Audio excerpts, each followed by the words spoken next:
Hey guys, welcome back to Wheel Power Garage. Today we're working on a 2006 Audi A4 2-liter turbo, and I'm going to show you how to replace the wheel bearing in the front. Stay tuned.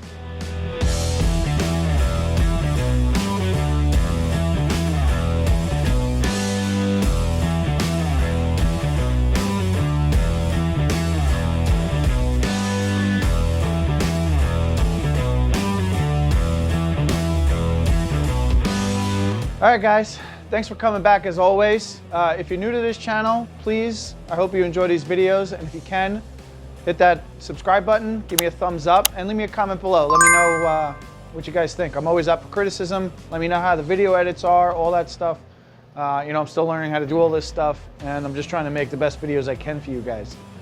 So, with that being said, the reason why this car is in here today is because the customer says they hear a humming sound coming from the front end, and it gets louder as they get faster. So the faster they're going, the louder the hum is going. It sort of is speed dependent.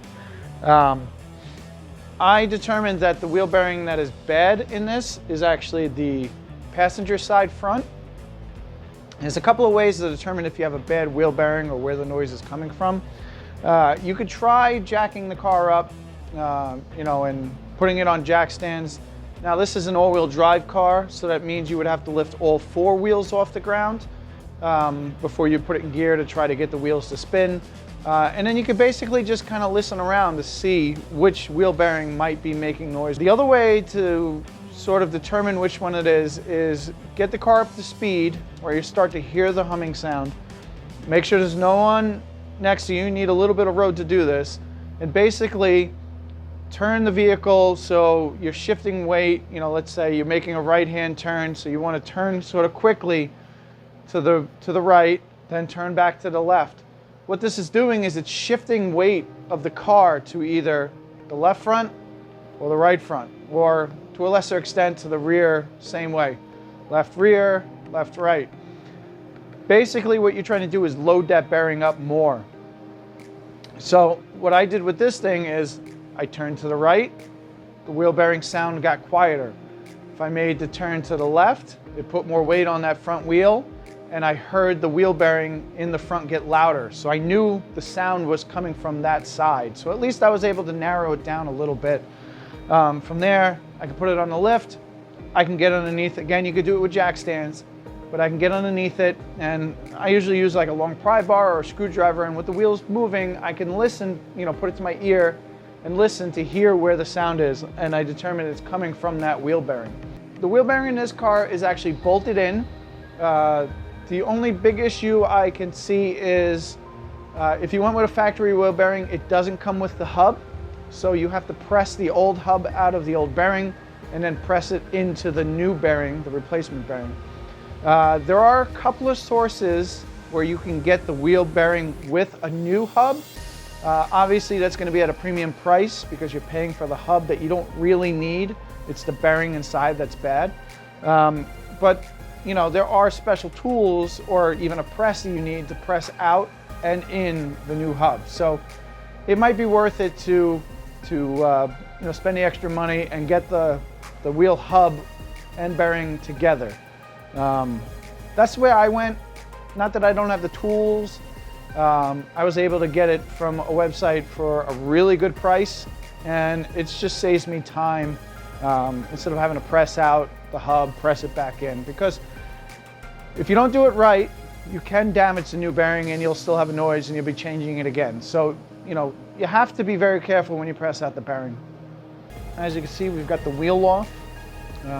Like I said, we're going to have to remove all the braking components so we can get to the wheel bearing. Obviously, the hub is underneath the brake rotor. What I'm going to do first, and I recommend anyone that doesn't have air tools, before you remove the wheel, take off the center cover or the cap. It'll give you access to the axle bolt here, and break this thing loose. That way you can get that off while the wheel weight is still on the ground. It'll keep the wheel from spinning. You'll be able to break that loose a lot easier. But what we're going to do from here is, obviously I need to remove the caliper. I need to remove the caliper bracket. I need to remove the rotor. So you need to be careful.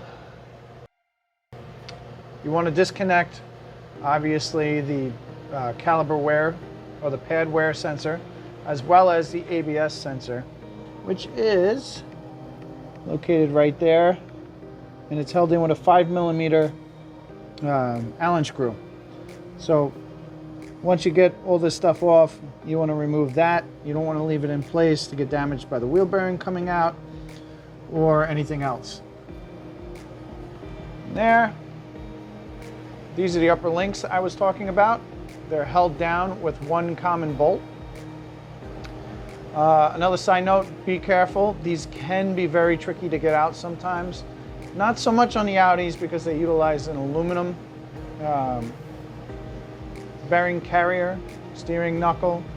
But on a lot of the Volkswagens, these are all cast iron and that bolt likes to rust in there. So if you are working on a Volkswagen, you might want to get yourself a new bolt before you start this job. But we're going to take this bolt all the way out. We're also going to remove the bolt that holds the tie rod end in, as well as the top 13mm bolt. This basically just goes in, it threads into the tie rod end itself. I usually take this one off first and followed by the 16mm and the bolt that comes through it this way. But once these are out and the bolt is out, it'll allow us to tilt this thing forward to then get the axle shaft to come out of the bearing itself in the hub. So I'm going to set the camera up again and I'm going to start removing all this stuff.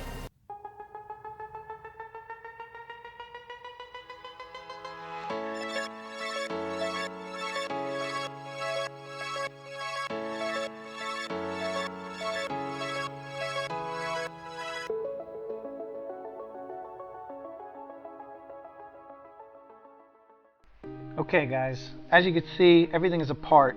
I did have some issues getting this bolt out, not because it was seized, but because of a little corrosion from the steel bolt and the aluminum.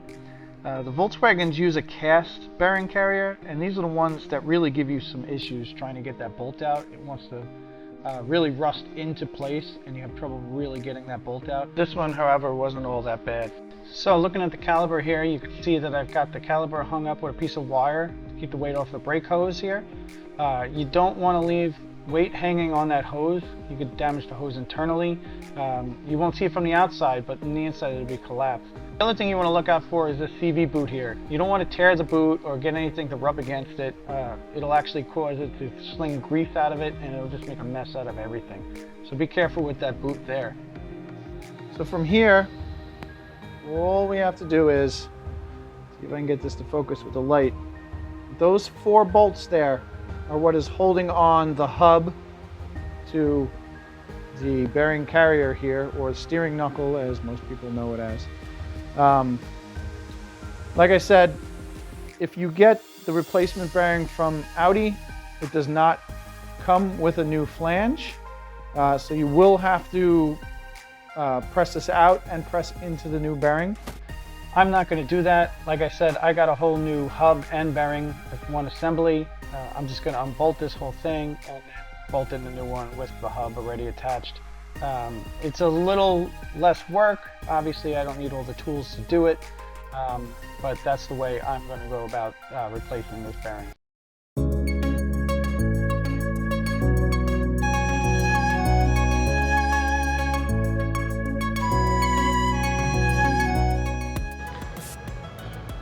Okay guys, real quick, I wanted to point out the type of fastener that is holding that wheel bearing on.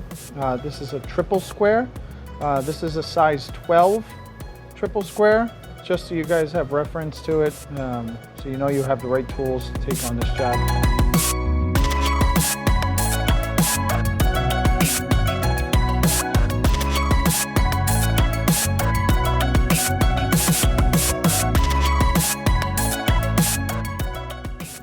Well guys, that thing is definitely stuck.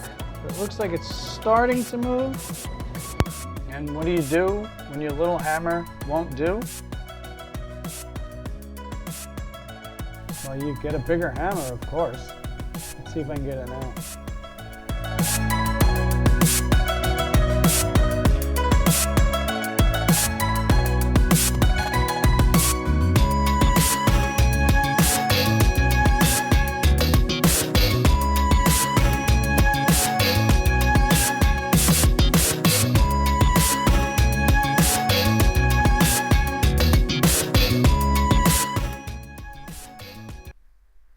Alright guys, well, as you can see, I got it. You can see that really heavy buildup of corrosion all around this bearing here.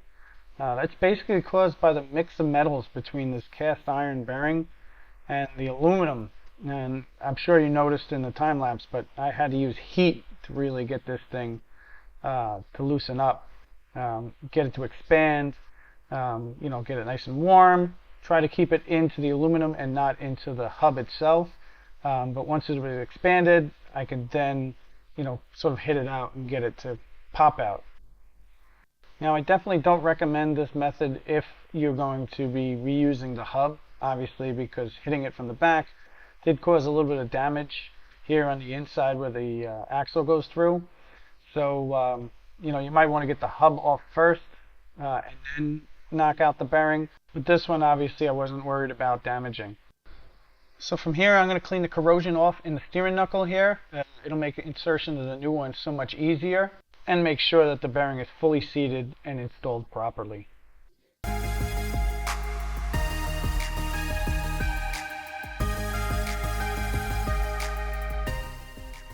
Alright guys, real quick, I just wanted to show you the new wheel hub and how it looks compared to the old one.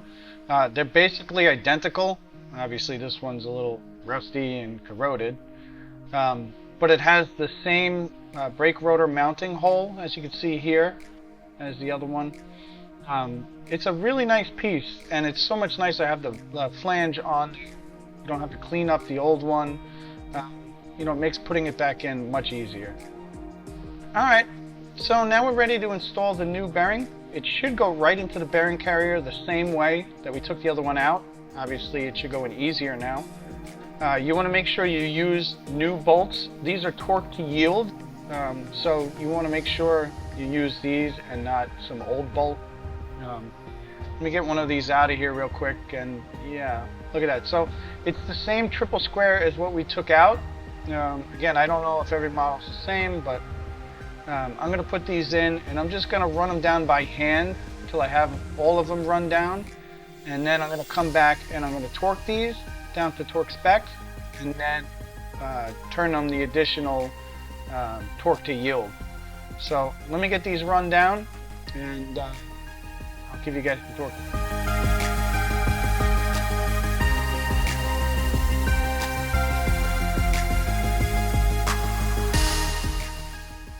Okay guys, as you can see, I've got the hub installed here. It's sitting nice and flush.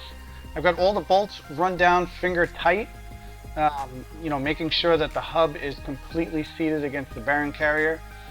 From here, I'm going to tighten each one of these bolts down to 59 foot-pounds or 80 Newton meters. I'll do it in a crisscross sort of fashion here. But basically, after I get them torqued down, I'm going to turn them an additional 90 degrees. That'll give them the torque to yield spec that Audi's looking for.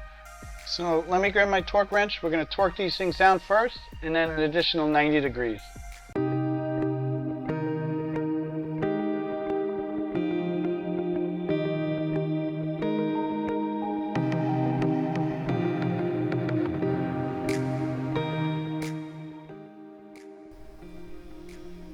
Okay guys, so as you can see, I've got the hub all back installed. I've got everything torqued and torque to yield on the back. From here, basically just going to reinstall everything in a reverse order. I'm going to start here with the drive shaft. Make sure the boot's not damaged or anything, but basically just line up the splines into the hub. Once you get that installed, you want to inspect the back boot as well and make sure nothing's torn on that before you go any further. All right, let me grab the new bolt. You want to make sure you use a new bolt when you go to put a new axle bearing in. There's a lot of torque that you need to apply to this bolt. The torque spec for this bolt is 200 Newton meters plus an additional 180 degrees of turn. That's about 150 foot-pounds. And then when you factor in the 180 degrees you need to turn this, it's actually a lot of preload that you're putting on this bearing. You know, this is really important. It's what seats the bearing together, and it'll keep vibrations away. So make sure you tighten this. All right, so from here, I'm gonna get these upper control arms back in and basically just reinstall everything in reverse order.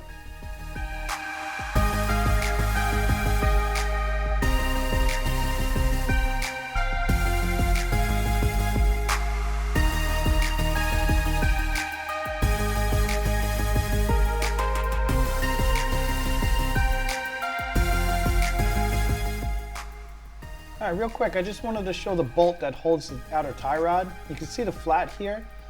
This flat corresponds to the flat here in the steering knuckle. It basically keeps it from rotating when you're tightening it. So you push it in through the back here and sit it against that flat and it'll hold it from spinning. So you can see it has this like slot groove cut into it here too. It's so you know with the bolts twisted which way that flat is. You want it up and down. So you know the orientation is right where it's sitting in the back. So I'm going to grab my 16mm nut here, make sure I grab the right one, and I'm just going to run this down by hand, and then what I like to do is I tighten the 13mm up on the top first. Let me just run this down by hand. Then I'm going to tighten this and it pulls it up all the way into the steering knuckle and make sure it's up all the way. So since I have that 16mm bolt in there, it's basically going to keep the tie rod from spinning. It has like a little slot in it so I could tighten this thing up all the way. But like I said, I left it loose so that I could pull this 13mm up, pulls the tie rod in all the way. I know it's where it needs to be.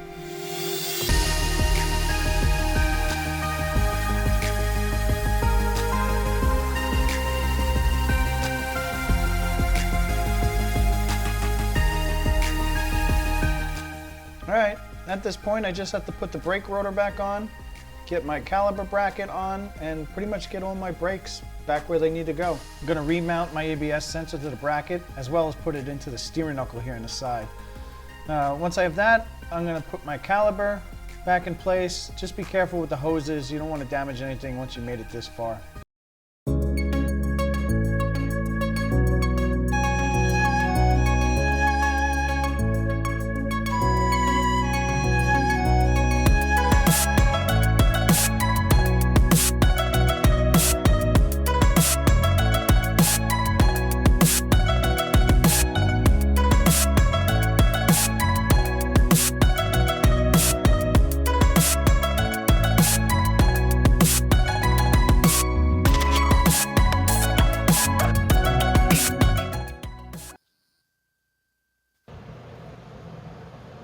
Okay guys, so as you can see, I've got the wheel all back together, all the brakes, everything is tight.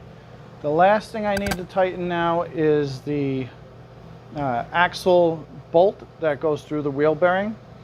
Looking over Elsa, again, really quick, it said in a big note, do not lower the weight of the vehicle down on the ground until this bolt is pre-torqued to 200 Newton meters. So I looked it up, 200 Newton meters is 150 foot-pounds, and they call that the pre-torque. So until I have this pre-torque set, don't want to put the weight down on the ground. After it's torqued to that 150 foot-pounds, I could then put the car down on the ground. I can have someone hold the brakes, and I'm going to turn it an additional 180 degrees. You don't want to use your torque wrench. You'll damage the torque wrench. But 180 degrees on this bolt is a lot of torque. It's going to take a lot of power to actually turn that around. So don't use the torque wrench, and let's get this tight.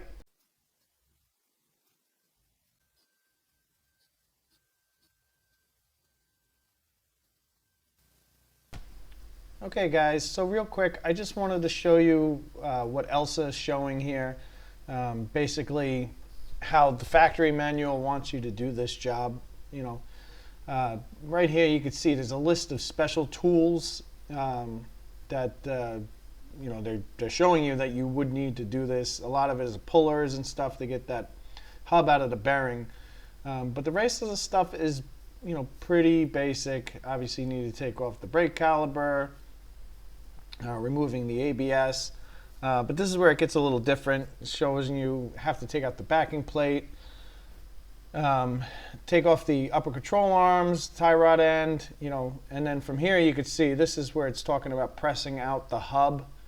And then a lot of times what happens is the brace from the bearing gets stuck on the hub, so then you need a special puller that they show here, which basically is just so you can get that race off of the hub to reuse the hub. They're a pain in the butt to use sometimes. Here again, they're showing that same bearing tool and just using a press to press the hub through. Here's the special tool they're showing to press the hub into the new bearing. You don't want to push in without having this tool here or something on the other side of the bearing, otherwise you will push the bearing out and you will damage that bearing. So you want something against the back of that bearing there so that when you're pressing it in, you're not pressing the bearing out at the same time. The hub is going in and the bearing is staying where it should be. So this is basically just what this is showing here. And then here it's showing the torque specs. You can see 80 Newton meters plus 90 degrees for the 4 bolts that hold the bearing to it. And here's some crazy tool. This is a tool they use to pull the tie rod, well, not tie rod, the upper control arms down. Obviously I didn't need that, but this is just some of the things here. You know what, let me show you the axle bolt torque so you guys can see that there too. So like I said, there's 2 different size bolts, the M14 or the M16, which is the one I had, and it shows 200 Newton meters. It says here, look, technician vehicle to operate foot brake, to tighten the sequence for the bolt pre-torque. And it says here, tighten the drive axle outer joint pre-tightening specification. Vehicles must not come in contact with the floor. Obviously you damage the wheel bearing. So make sure you follow these steps. Oh, here, look, there's an additional turn drive bolt, an additional 180 degrees. So, that's a lot of torque that you have to put on that bolt. So, if you follow these steps, guys, you should have no issue whatsoever to get this bearing replaced. Okay guys, so that's basically it. As you can see, it's not very difficult to replace the wheel bearing. As you can see, I had a little bit of issues because it was corroded into the bearing carrier itself. But hopefully through the video you could see some of what I did to try to free it up. Heat is definitely your friend in this scenario, especially you're not worried about damaging the old bearing. You can try soaking it. In my experience, something like that, soaking is not really going to help. You really need the heat to expand the metal to get that thing out of there. But yeah, that's it. If you guys have any questions about anything I did today in this video, please don't hesitate. Drop me a comment below. I try to really get back to those comments as fast as I can. Sometimes I do have to look up certain things if your question is elaborate enough, torque specs or procedure or something. But, I'll definitely try to get back to you guys as fast as possible. So, as always, guys, thanks for watching. Don't forget to like, subscribe, and share my videos. And I'll see you guys next time. Bye.